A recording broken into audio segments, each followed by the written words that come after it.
If you can't live on half of your income, you need to make a change. Either find a position or opportunity that will bring in more income, or start living below your means, even if for time. But here are some habits and some saving strategies to put away half of that income. Now, some say that this works on any income level. I'm not as naive to fully believe that. I do believe once you start making that money, once you start bringing in that cash flow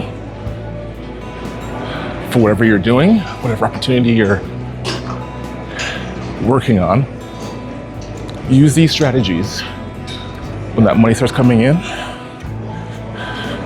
to put yourself in a good position.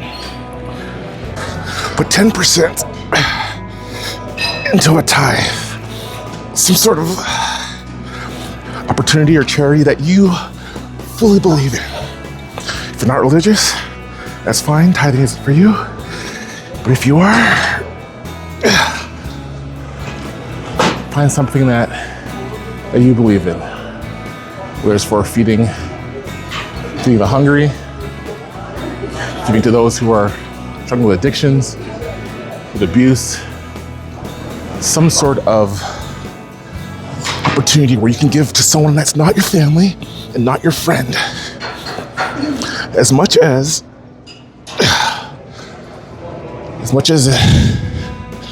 you think you're throwing your money away, you have to, at the very end of the day, you can look at it as a tax write-off. The government will reimburse you for charitable donations. But try and not be in that mindset. It's the mindset of giving to those in need. And trust me, when you start to do that, good things will come to you financially. It'll do a full swing. The next 10%, invest in yourself, education, and your health.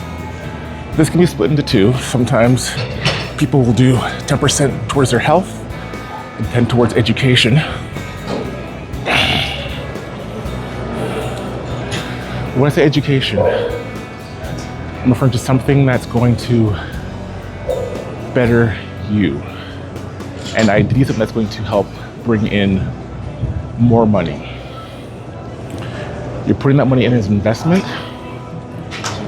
whether you're learning a new skill, new sales skills, new management skills, new skills, high ticket trading, high ticket sales, investment skills, anything that will make you a better person, where you can put those skills and that learning into benefiting yourself, building wealth for your family or for yourself. It could be straight up school. If there's a course at the college that you know is going to help you with a high-end promotion at work, or towards getting a career that we can work for yourself, which is ideal, and rolling out your skills with the education to back you, put that 10% towards that. You can save up for it, or you can, however it needs to be done. But that 10% goes towards your skills. And the other 10% or 5%, if you want to put those into a group, because sometimes, financially speaking, those can be put into a group if what you're doing. Other half of that equivalent amount, whether it's 5 or 10%, can go towards your health, whether it's your gym membership, the food that you are putting in to yourself, courses towards your health, medical supplies, vitamins, things towards building you and making you a better person. Overall, put that towards your health. Your health is the most important thing to you, and all the money in the world is useless if you can't enjoy it in your older years. If you're in your 20s now, if you're in your 30s now, you're not taking care of your health, your 40s and 50s will be a miserable time. Maybe not miserable, but you won't be able to enjoy them like you are in your 20s and your 30s. If you have kids, the other 10% goes towards them. Goes towards their education, their sports,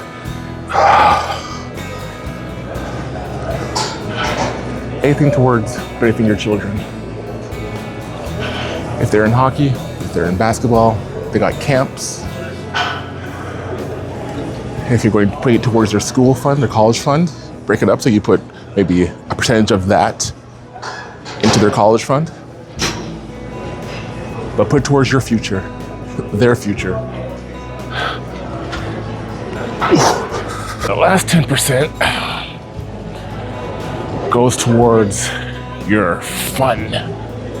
See your fun bucket. I like this one. I'll explain directly. So this 10% goes to your fun bucket. And this has to be spent before the end of, put a limit on it, each month, let's say. So everything you make in February, 10% of that goes to the fun bucket, and that fun bucket has to be spent by the end of March, right? Or if it's weekly, do it weekly, but figure out what works best for you. We'll make it a short time frame. Don't make it 6 months, make it a year. Make it a short time frame. This one's important because this one really does affect your mindset. So this money is spent on what you want to do. What is your thing? What do you want to have fun with and get out of it? Whether it's a fun trip, a fun sport you play, something that just raises your dopamine. And the reason this is big on mindset is as much as we need to grind it out and focus on making the best of what we have and making that money and building wealth, being able to do something that you want to do will change your focus and make you want to do more of it. So let me put it this way. I love snowboarding. Love snowboarding. Favorite thing to do in the world. And if I get out to the hill once every 2 weeks, that's a good time, right? After 2 weeks, it's awesome, right? I get to go to the hill, snowboard, and I use that money towards that. I only have enough to go once every 2 weeks, let's just say, so twice a month. But I want to go more. This is fun. I have so much free time, so much more time freedom when it comes to making wealth. Businesses are doing well. But with that, I'm now encouraged to make more money so that I can make that bucket a little bit bigger. And maybe I can go 3 times a month. Maybe I can go every week. Every Saturday would be really awesome to go hit the hill. I can't do that if my bucket's too small. That's going to force me to be addicted to that lifestyle. But if you're